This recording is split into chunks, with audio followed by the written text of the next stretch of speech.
A woman once told President Calvin Coolidge at a dinner party, "Mr. President, I've made a bet that I can get more than 2 words out of you." Coolidge looked at her and said, "You lose." Hi, I'm Papa G. After many years in the college history classroom, I still enjoy stories like that one.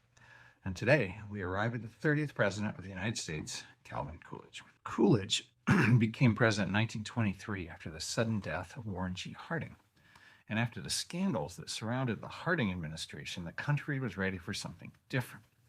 Coolidge delivered exactly that. Where Harding was sociable and talkative, Coolidge was quiet, disciplined, and famously economical with words. Washington soon gave him a nickname, Silent Cal. And the stories multiplied.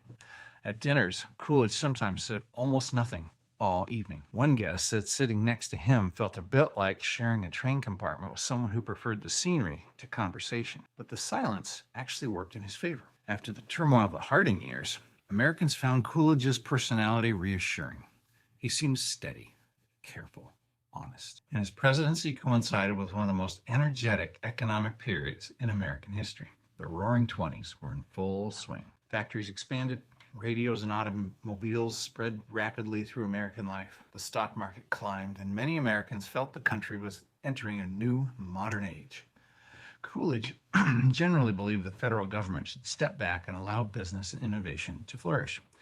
His philosophy was captured in one famous line: "The business of America is business." Coolidge wasn't entirely humorless. At the White House, Coolidge family once received a raccoon that had been sent as a possible Thanksgiving dinner. Instead, First Lady Grace Coolidge named the raccoon Rebecca, and the animal became a White House pet, possibly the only resident of the executive mansion more curious than the press corps. Coolidge eventually chose not to run again in 1928. By then, the economy seemed unstoppable, and many Americans believed prosperity might simply continue indefinitely. History, of course, had other plans. Next time we meet, the man who followed Coolidge into the White House, America's 31st president, Herbert Hoover. He entered office at the height of American prosperity and within months would face the greatest economic collapse the country had ever known.